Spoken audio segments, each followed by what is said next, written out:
नमस्कार दोस्तों, स्टडी 91 पर आप सबका हार्दिक स्वागत अभिनंदन है। आशा उम्मीद करता हूं कि आप स्वस्थ होंगे, मस्त होंगे और अपनी पढ़ाई निरंतर जारी रखे होंगे।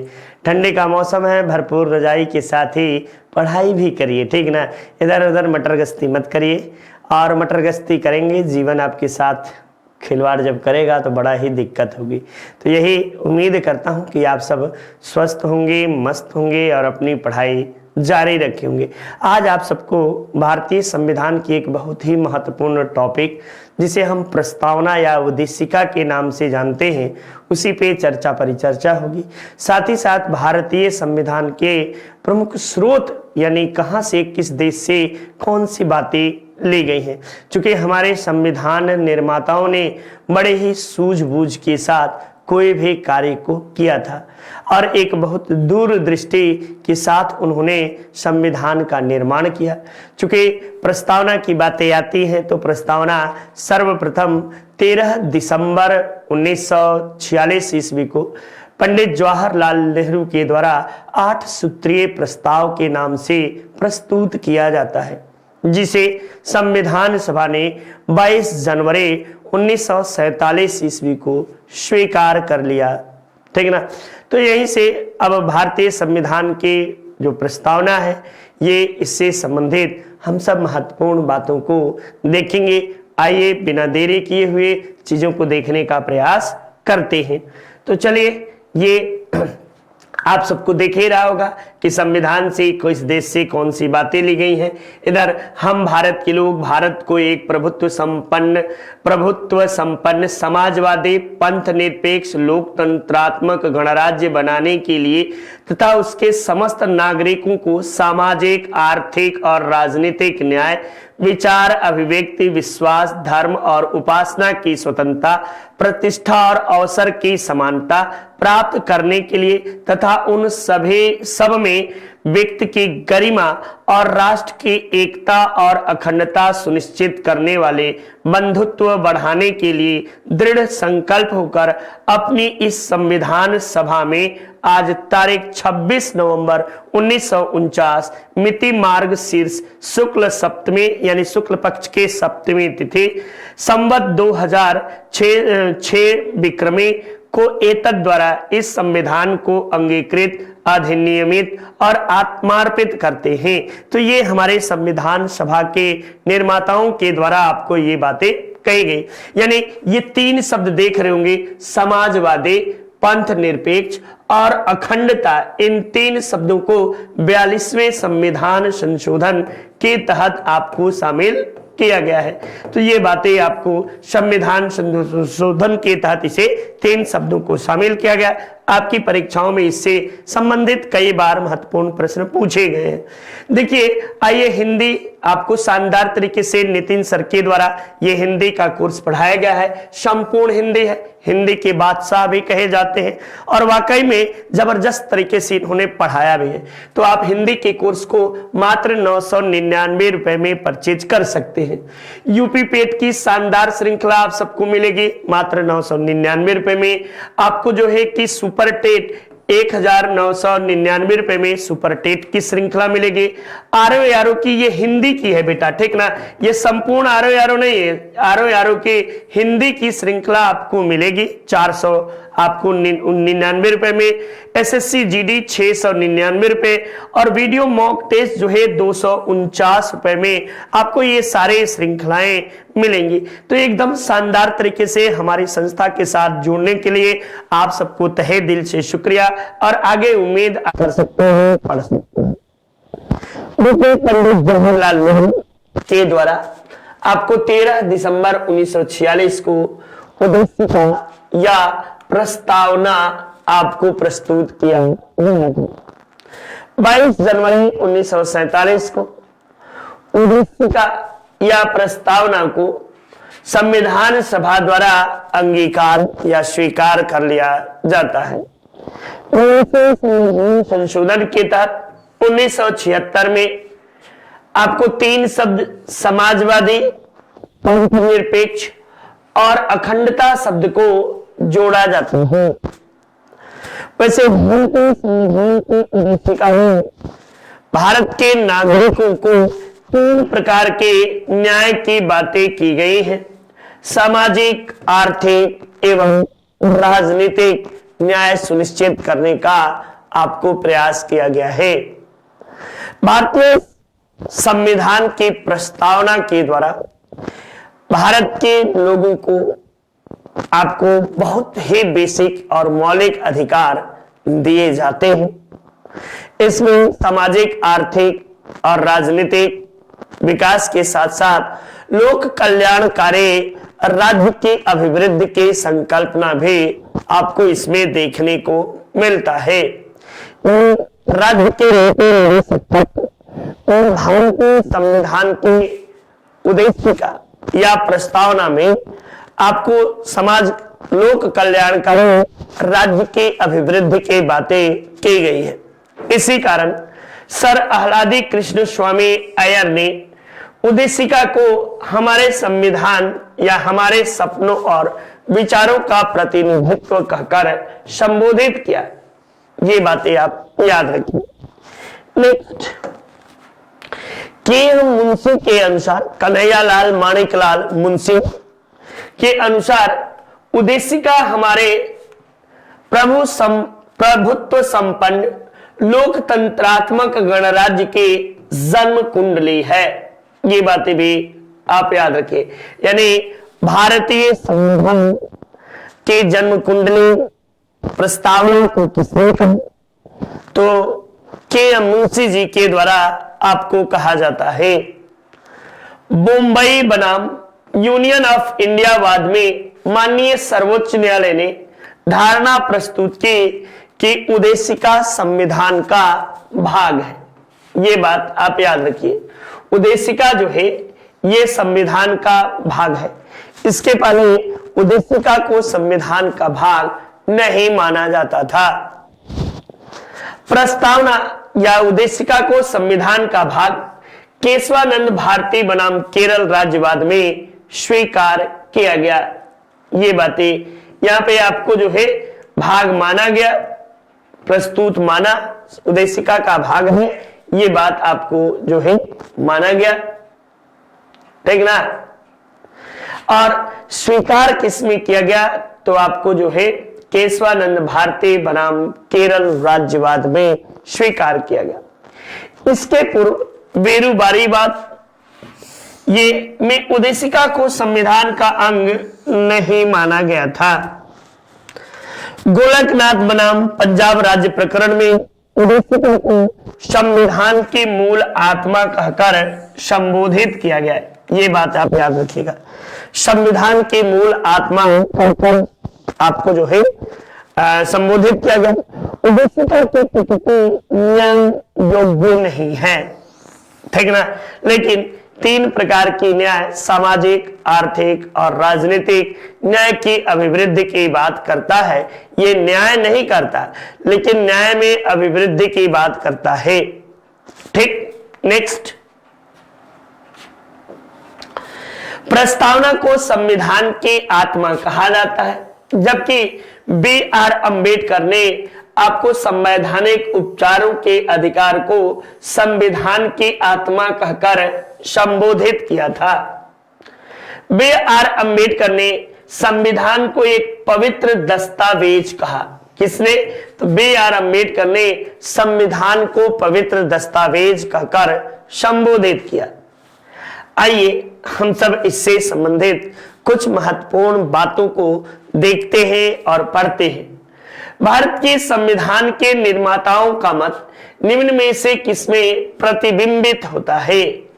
तो भारत के संविधान निर्माताओं का मत जो है ये आपको किसमें प्रतिबिंबित होता है? तो प्रस्तावना या उद्देशिका में, प्रस्तावना या उद्देशिका में आपको प्रतिबिंबित होता है। ये बात आप सब याद रखते चलिए। नेक्स्ट, संविधान में हमारे राष्ट्र का उल्लेख किस या किन नामों से किया गया है? तो ये भैया इंडिया अर्थात भारत के नाम से इसका उल्लेख आपको किया गया है। इंडिया अर्थात भारत होगा, ठीक ना। हम भारत के लोग, भारत को एक प्रभुत्व संपन्न, आपको समाजवादी, ठीक ना, ये बातें तो इंडिया अर्थात भारत के रूप में किया गया है। निम्नलिखित में से कौन से शब्द 42वें संविधान संशोधन के तहत जोड़े गए? तो समाजवाद एक, पंथ निरपेक्ष, दो चीजें आपको जोड़ी गई यानी, और तीसरा अखंडता शब्द, ठीक ना, अखंडता, ये तीन शब्द आपको जोड़ा गया था, 1, 2 और 3, ठीक। तो यहां पे चूंकि आपको अखंडता शब्द है नहीं, तो 1 एवं 3 जो है यही आपको जोड़े गए हैं। ये बातें आप सब याद रखते चलिए, देखते चलिए, ठीक है। चलिए नेक्स्ट अगली बातों को देखते हैं। अगली बातों में हम सब देखें, आइए अगले चीजों को, ये रहा अपनी हिंदी शानदार तरीके से हमारी संस्था के द्वारा आपको पढ़ाई गई है। नितिन सर इसे जबरदस्त तरीके से आप सबको पढ़ाए हैं, तो एकदम पढ़ने से बिल्कुल चूकिए नहीं और भरपूर इसका लाभ लीजिए। आशा उम्मीद करता हूं कि चीजें आप सबको बेहतर तरीके से समझ में आ रही होंगी। मात्र ये हिंदी की बुक है और ये 299 रुपए में आपको उपलब्ध है, यानी हिंदी की बुक आप इसे परचेज कर सकते हैं।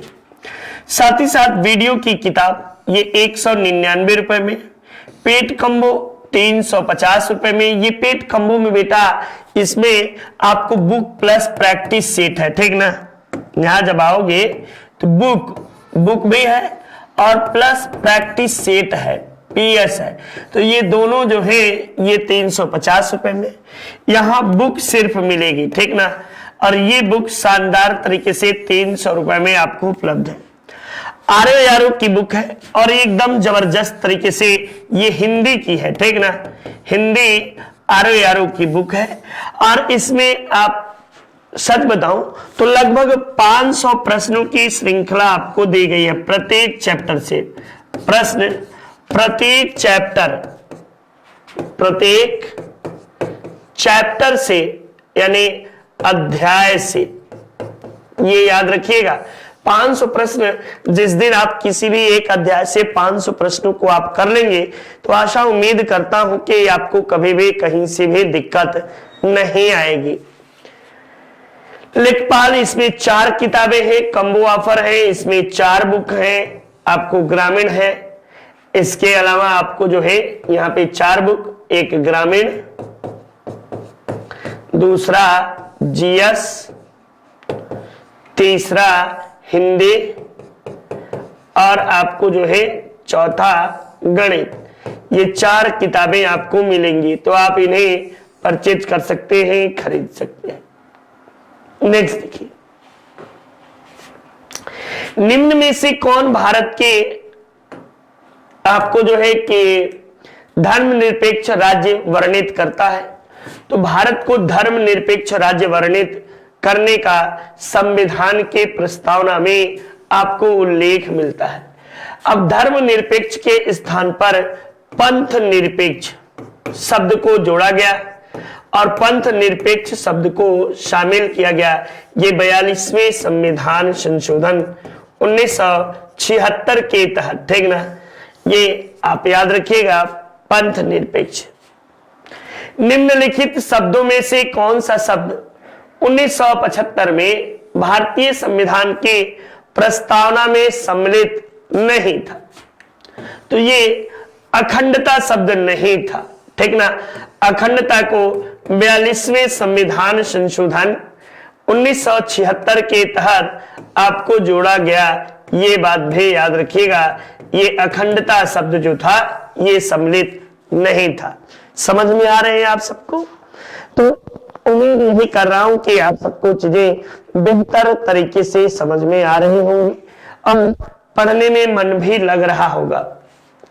नेक्स्ट देखिए, भारतीय संविधान में उद्देशिका में संशोधन किया गया, यानी पहली बार आपको उद्देशिका में संशोधन कब किया गया, यही आपसे पूछा है। तो ये आपको 42वें संविधान संशोधन 1976 द्वारा इसमें संशोधन किया गया ये, और 3 शब्द संशोधन में 3 शब्द जोड़ा गया। 3 शब्द बेटा क्या क्या थे, तो मैंने तीनों बार बताया कि आपको जो है समाजवाद, समाजवादी, पंथ निरपेक्ष और अखंडता, और अखंडता, ये 3 शब्द आपको जोड़ा गया। ये बात भी आप याद रखिए, खासकर केशवानंद भारती बनाम केरल संघवाद में 1973 में आपको जो है बातें कही जाती हैं, और उसी के तहत संवैधानिक संशोधन भी है। समाजवादी शब्द को जोड़ा गया तो 42वें संविधान संशोधन 1976 के तहत समाजवादी शब्द को आपको जोड़ा गया।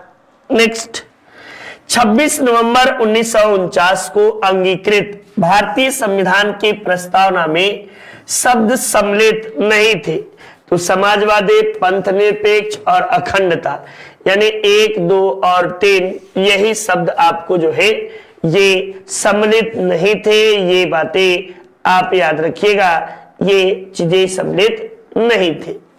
नेक्स्ट, भारत के संविधान के आमुख का लक्ष्य उसके नागरिकों के लिए सुनिश्चित करना था। तो ये किस बात को सुनिश्चित करना था, तो बताइएगा, ये सामाजिक तथा आर्थिक न्याय की बातें, या विचार तथा अभिव्यक्ति की स्वतंत्रता की बातें, या अवसर की समानता की बातें, या व्यक्ति की प्रतिष्ठा। ये व्यक्ति की प्रतिष्ठा, ये क्या करना था, आमुख लक्ष्य को सभी नागरिकों को आपको जो है सुनिश्चित करना क्या था, व्यक्ति की प्रतिष्ठा और गरिमा शब्द को जो है ये आपको मेन बातें यहीं पे था। भारत के लौकिक सार्वभौमिकता है, क्योंकि संविधान की प्रस्तावना आरंभ होती है जनता के प्रजातांत्रिक भारत शब्द से। तो ये स्टार्ट किससे होती है, हम भारत के लोग, ठीक ना। ये हम भारत के लोग शब्द कहां से लिया गया है, ये तो ये ब्रिटेन यूएसए के संविधान से लिया गया है, यूएसए के संविधान से लिया गया है। हम भारत के लोग, वी आर अमेरिकन, हम अमेरिका के लोग, ठीक ना।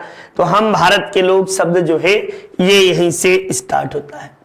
यूजीसी नेट उन अभ्यर्थियों के लिए जिन्होंने शानदार तरीके से अपनी पढ़ाई जो है की जारी रखे और जो असिस्टेंट प्रोफेसर बनना चाहते हैं, उन सब के लिए एक सुनहरा अवसर है। आप अपनी तैयारी पेपर 1 को शानदार तरीके से करके अधिक से अधिक अंक प्राप्त करके नेट जीआरएफ भी बन सकते हैं। ये बातें कोई दिक्कत हो तो 7007773452 पर आप संपर्क कर सकते हैं और अपने अध्ययन को जारी रख सकते हैं। भारत के संदर्भ में निम्न में से कौन धर्मनिरपेक्ष शब्द का सही भाव व्यक्त करता है, तो धर्मनिरपेक्ष, भारत में अनेक धर्म हैं, भारत को धार्मिक स्वतंत्रता प्राप्त है, धर्मानुपालन व्यक्ति की इच्छा पर निर्भर है, या भारत में राज्य का कोई धर्म नहीं है। तब आप बताइएगा कि भारत का राज्य में कोई धर्म नहीं है, यानी भारत में कोई भी धर्म नहीं है।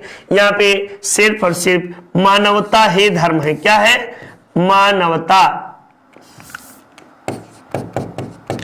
मानवता की सेवा करना, सेवा ही धर्म है, ठीक ना।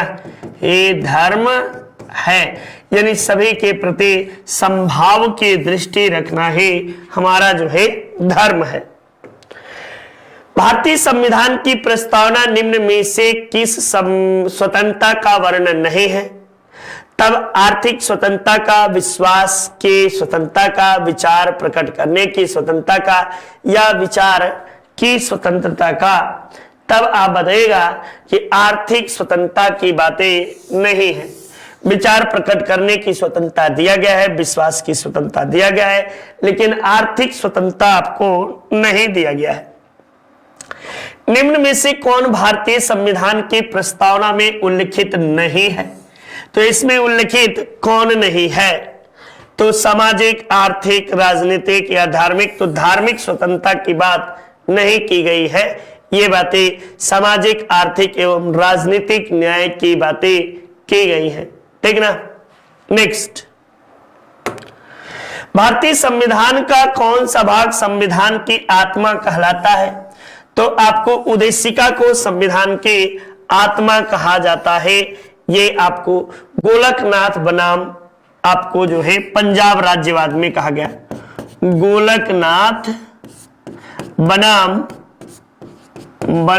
पंजाब राज्यवाद, पंजाब राज्यवाद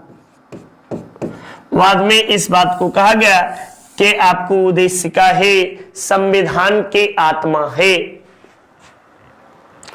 संविधान को एक पवित्र दस्तावेज किसने कहा? तो भीमराव अंबेडकर साहब ने संविधान को एक पवित्र दस्तावेज कहकर संबोधित किया। किस बात के फैसले में सर्वोच्च न्यायालय ने सर्वप्रथम घोषित किया कि प्रस्तावना संविधान का हिस्सा नहीं है? तो बेरूबारीवाद में यह घोषित किया गया कि प्रस्तावना जो है संविधान का हिस्सा नहीं है। नेक्स्ट, निम्न में से किस वाद में उच्चतम न्यायालय ने धारणा प्रस्तुत की कि उद्देशिका संविधान का भाग है? तब उद्देशिका संविधान का भाग है, ये किस वाद में आपको कहा गया? तब आप बताइएगा मुंबई बनाम यूनियन ऑफ इंडिया वाद में उद्देशिका को संविधान का आपको जो है कि भाग के रूप में स्वीकार किया गया। नेक्स्ट, निम्नलिखित वादों में से सर्वोच्च न्यायालय ने प्रस्तावना को भारतीय संविधान का मौलिक संरचना का भाग स्वीकार किया। तो मौलिक संरचना का भाग आपको किसमें स्वीकार किया? बेरूबारीवाद में, तो इसमें तो स्वीकार नहीं करते। ए.के. गोपालनवाद में नहीं, पी.वी. केशवानंद भारतीवाद 1973, ठीक ना। इसी वाद में आपको जो है संविधान के मौलिक संरचना का भाग के रूप में स्वीकार करते हैं। भारत के संविधान की उद्देशिका में कितने प्रकार के न्याय की बातें की गई हैं? तो 3 प्रकार के आपको न्याय, सामाजिक, आर्थिक और राजनीतिक, ठीक ना। सामाजिक, आर्थिक और राजनीतिक, ये 3 प्रकार की आपको न्याय की बातें की गई हैं। नेक्स्ट, तो ये अपनी हिंदी नितिन सर के द्वारा जबरदस्त तरीके से आपको पढ़ाए हैं। नितिन सर ने हिंदी इंडिविजुअल की बैच, शानदार तरीके से आप इसे पढ़ सकते हैं। हर एक टॉपिक को सर के द्वारा पढ़ाया गया है। हिंदी के बादशाह हैं, ये आप सबको पता है, मुझे भी पता है, और आप सब हमें को नहीं पूरी दुनिया को पता है कि नितिन सर अभिप्राय है हिंदी के। तो आप हिंदी जरूर से पढ़िए। नेक्स्ट देखिए, संविधान के कुछ प्रमुख स्रोत के विषय में हम सब चर्चा करेंगे। ब्रिटेन के संविधान से संसदीय शासन व्यवस्था, विधेयक या शासन, आपको मंत्रिमंडलीय प्रणाली, आपको जो है एकल नागरिकता, द्विसदनीय व्यवस्था, आपको विधेयक की प्रक्रिया, और इसके अलावा परमादेश लेख आदि बातें जो है ये कहां से लिया गया है? तो ब्रिटेन के संविधान से आपको लिया गया है। सर्वाधिक मतों के आधार पर जीत का निर्णय भी ब्रिटेन के संविधान से ही आपको लिया गया है। नेक्स्ट, अमेरिका के संविधान से प्रस्तावना की भाषा हम भारत के लोग, न्यायिक पुनर्विलोकन या पुनरीक्षण, स्वतंत्र न्यायपालिका, मूल अधिकार, उपराष्ट्रपति का पद, राष्ट्रपति पर महाभियोग, उच्चतम न्यायालय, उच्च न्यायालय के न्यायाधीशों के हटाए जाने का प्रावधान, ये सभी बातें आपको कहां से ली गई है? तो ये अमेरिका के संविधान से आपको लिया गया है। साथ ही साथ जनहित याचिका, जनहित याचिका, ये आपको यहीं से लिया गया है।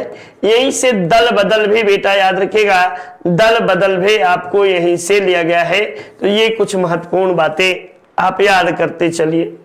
नेक्स्ट, आयरलैंड के संविधान से राज्य के नीति निर्देशक तत्व, राष्ट्रपति के निर्वाचन की पद्धति यानी रीत, एकल संक्रमणीय आनुपातिक प्रतिनिधित्व प्रणाली, राज्य के कुछ सदस्यों का नामांकन यानी कला, विज्ञान और समाज सेवा से जो राज्यसभा के सदस्यों का निर्वाचन किया जाता है, ये कुल कितने सदस्य हैं? तो 12 सदस्यों का निर्वाचन राष्ट्रपति के द्वारा जो किया जाता है, ये आयरलैंड के संविधान से लिया गया है।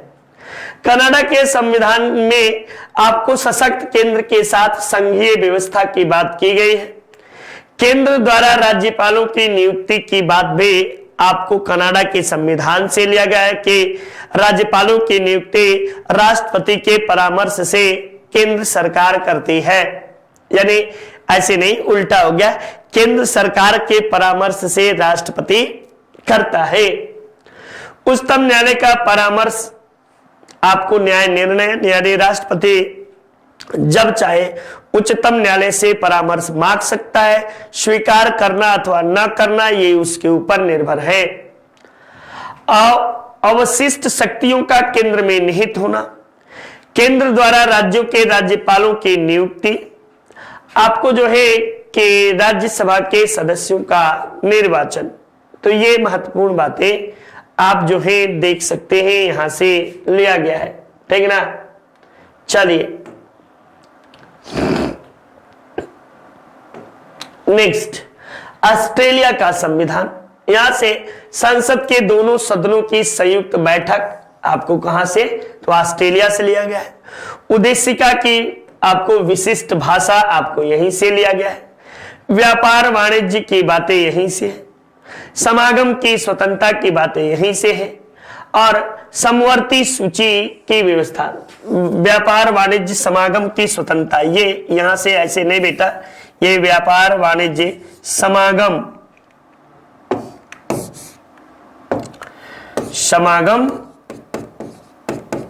की स्वतंत्रता, ये यहां होना चाहिए, ठीक ना। की स्वतंत्रता की बात कहां से ली गई है, तो आपको यहां से लिया गया है। नेक्स्ट, जापान का संविधान विधि द्वारा स्थापित प्रक्रिया या स्थानित, आपको स्थापित प्रक्रिया, बात वही है, विधि द्वारा स्थापित प्रक्रिया आपको जापान की संविधान से लिया गया है। अफ्रीका के संविधान से संविधान संशोधन की व्यवस्था, पंचायती राज व्यवस्था और राज्यसभा के सदस्यों का निर्वाचन ग्रहण किया जाना, ये आपको कहां से लिया गया है, तो साउथ अफ्रीका से लिया गया है, ठीक। नेक्स्ट,